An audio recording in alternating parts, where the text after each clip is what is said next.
Keutamaan memberi sedekah di jalan Allah.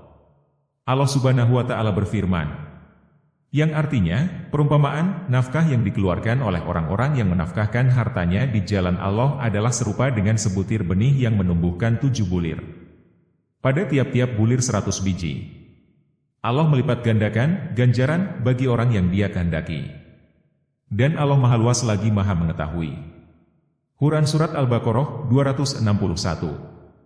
Ayat ini turun berkaitan dengan sahabat Utsman bin Affan dan Abdurrahman bin Auf. Ceritanya begini.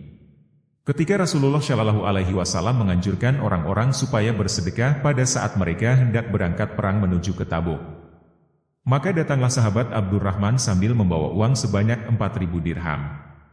Ia berkata, "Ya Rasulullah, saya mempunyai 8.000 dirham.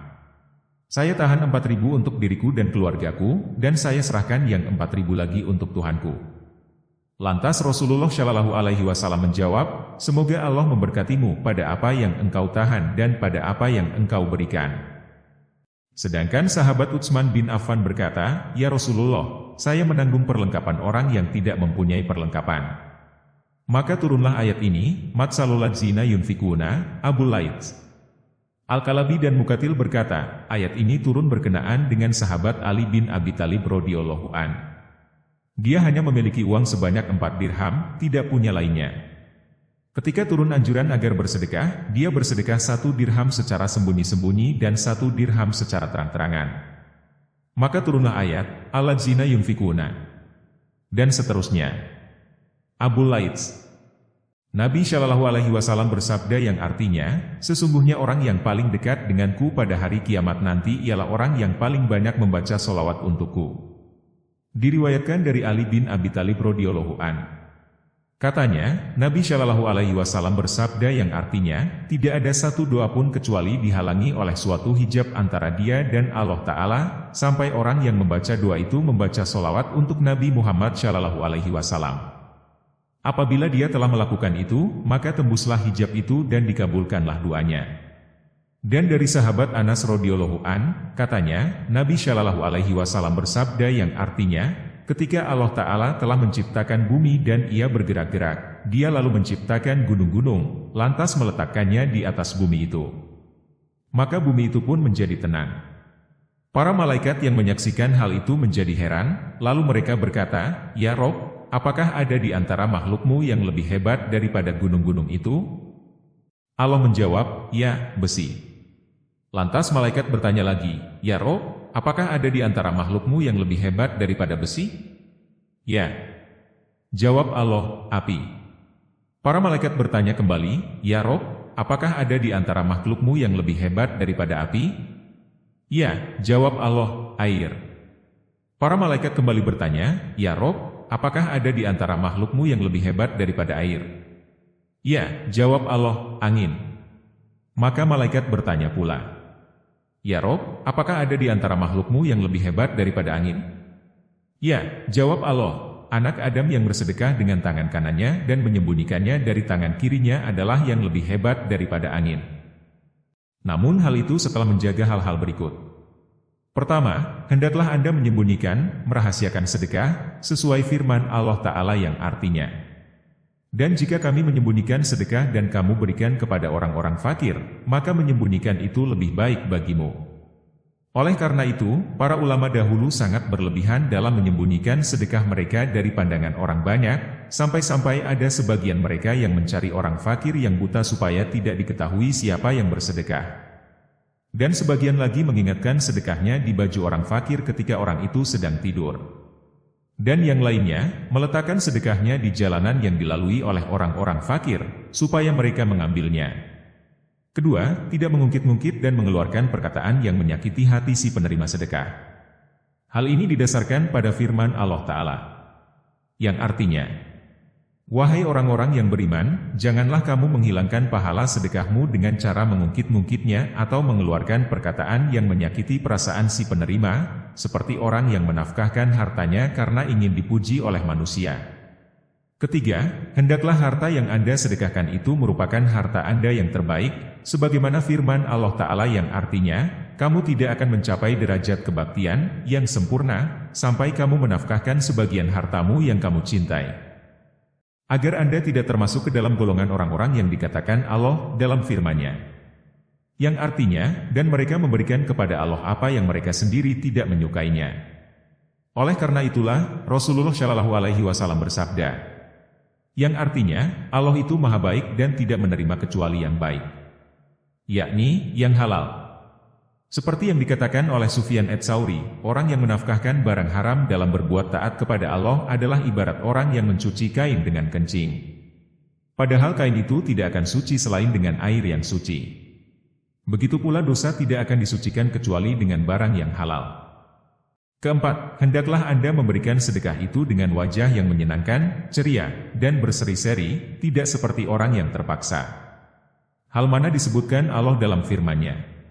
Yang artinya, orang-orang yang menafkahkan hartanya di jalan Allah, kemudian mereka tidak mengiringi apa yang mereka nafkahkan itu dengan mengungkit-ungkitnya dan tidak pula dengan menyakiti perasaan si penerima, mereka memperoleh pahala dari Tuhan mereka, tidak ada ketakutan atas mereka dan tidak pula mereka bersedih hati.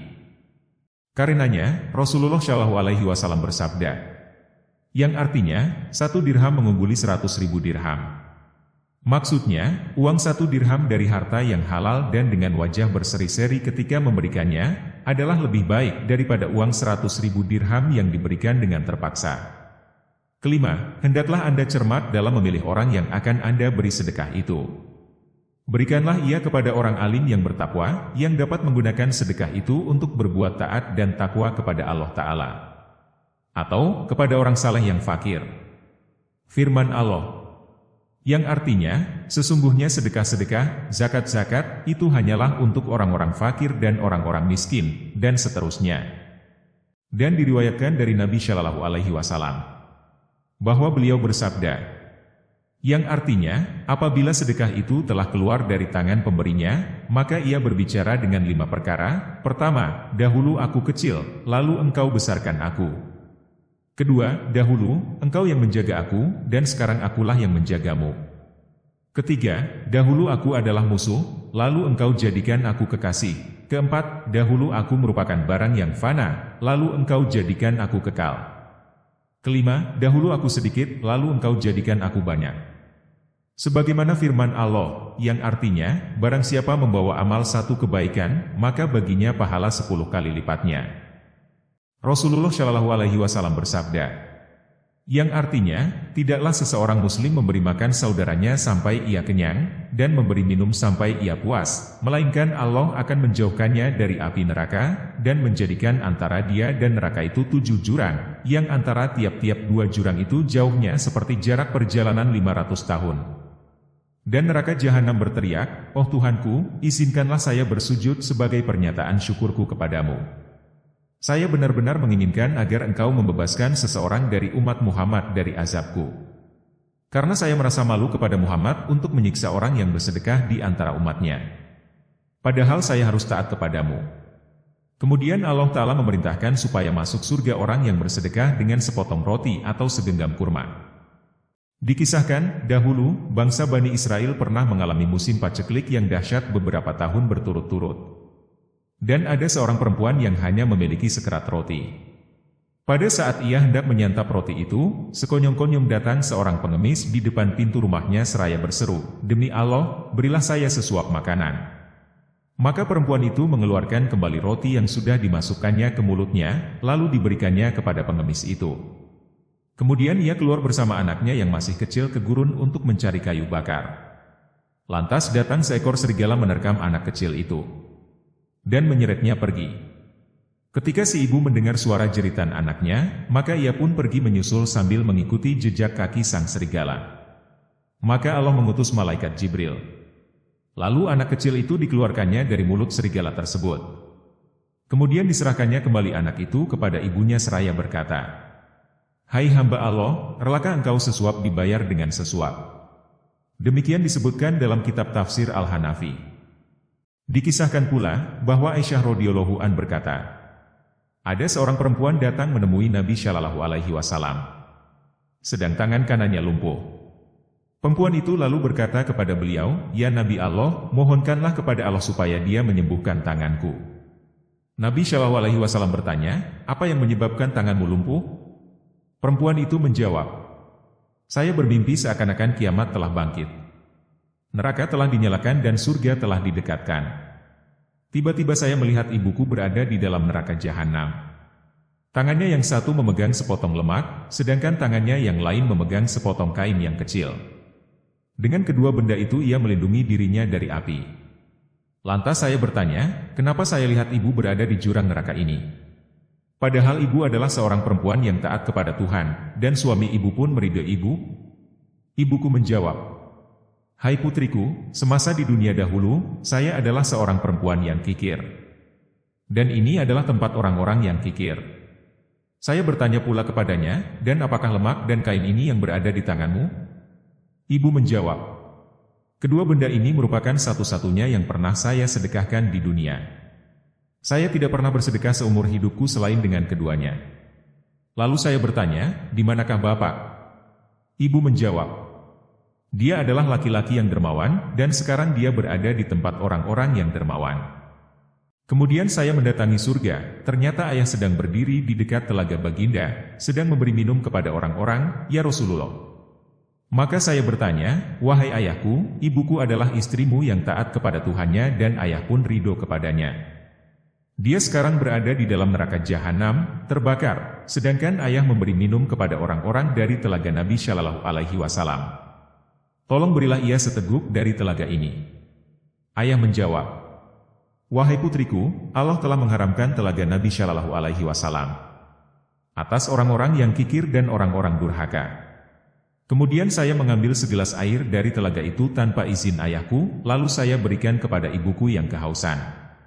Lantas saya mendengar suara yang menyatakan, "Semoga Allah Ta'ala melumpuhkan tanganmu, karena engkau telah memberi minum kepada perempuan durhaka yang kikir dari telaga Nabi Shallallahu Alaihi Wasallam." Lalu saya pun terjaga, dan ternyata tangan saya benar-benar telah menjadi lumpuh. Selanjutnya Aisyah radhiyallahu an berkata, setelah Nabi Shallallahu Alaihi Wasallam mendengar cerita perempuan itu, maka beliau meletakkan tongkatnya pada tangan perempuan itu, lalu berkata, "Ilahi, demi kebenaran mimpi yang telah dia ceritakan, sehatkanlah kembali tangannya." Maka tangan perempuan itu pun kembali sehat seperti sedia kala. Nabi Shallallahu Alaihi Wasallam bersabda, yang artinya, kedermawanan itu adalah sebatang pohon di dalam surga yang dahan-dahannya menjulur ke dunia. Maka barang siapa mengambil salah satu dahan daripadanya, niscaya dahan itu akan membimbingnya ke surga. Dan kekikiran itu adalah sebatang pohon di dalam neraka yang dahan-dahannya menjulur ke dunia. Maka barang siapa mengambil salah satu dahan daripadanya, niscaya dahan itu akan membimbingnya ke neraka. Juga beliau bersabda, yang artinya, orang yang dermawan dekat kepada Allah dan makhluknya, sedangkan orang yang kikir jauh dari Allah dan makhluknya. Dikisahkan bahwa seekor burung elang datang menghadap Nabi Sulaiman alaihissalam seraya berkata, "Ada seorang laki-laki mempunyai sebatang pohon, dan saya menetaskan telur-telurku di atas pohon tersebut. Tetapi orang itu membuang anak-anakku." Maka Nabi Sulaiman alaihissalam memanggil pemilik pohon itu, kemudian beliau melarang orang itu melakukan hal itu lagi. Lantas beliau berkata kepada dua setan, "Aku perintahkan kepada kalian berdua, apabila tiba tahun depan, sedang orang ini masih membuang anak-anak burung itu, maka tangkaplah ia dan belahlah dia menjadi dua, lalu lemparkan separuh tubuhnya ke timur dan separuhnya lagi ke barat." Ketika tiba tahun berikutnya, pemilik pohon itu lupa akan ancaman Nabi Sulaiman tempo hari. Maka ia pun bermaksud akan memanjat pohon itu, namun sebelumnya ia telah bersedekah dengan sesuap makanan. Kemudian diambilnya anak-anak burung itu lalu dibuangnya. Maka induk burung itu datang kembali menghadap Nabi Sulaiman untuk mengadukan perbuatan pemilik pohon itu. Lantas Nabi Sulaiman memanggil kedua setan tadi. Beliau hendak menghukum mereka berdua, beliau berkata kepada keduanya, "Kenapa kalian berdua tidak melaksanakan perintahku?" Kedua setan itu menjawab serentak, "Wahai Khalifatullah, sebenarnya ketika pemilik pohon itu hendak memanjat pohonnya, kami sudah bergerak untuk menangkapnya. Namun sebelumnya, pemilik pohon itu telah bersedekah kepada seorang lelaki muslim dengan sepotong roti. Maka Allah mengirim kepadanya dua malaikat dari langit. Lalu kedua malaikat menangkap masing-masing dari kami berdua dan melemparkannya. Salah seorang dari kami dilemparkannya ke timur dan yang lain ke barat. Kejahatan kami tertolak dari pemilik pohon itu berkat sedekah yang diberikannya. Dan dikisahkan pula, bahwa pada waktu terjadi musim paceklik di kalangan Bani Israel, seorang lelaki miskin masuk ke pintu rumah seorang yang kaya raya. Dia berkata, "Berilah saya sedekah sepotong roti, demi keridhaan Allah Ta'ala."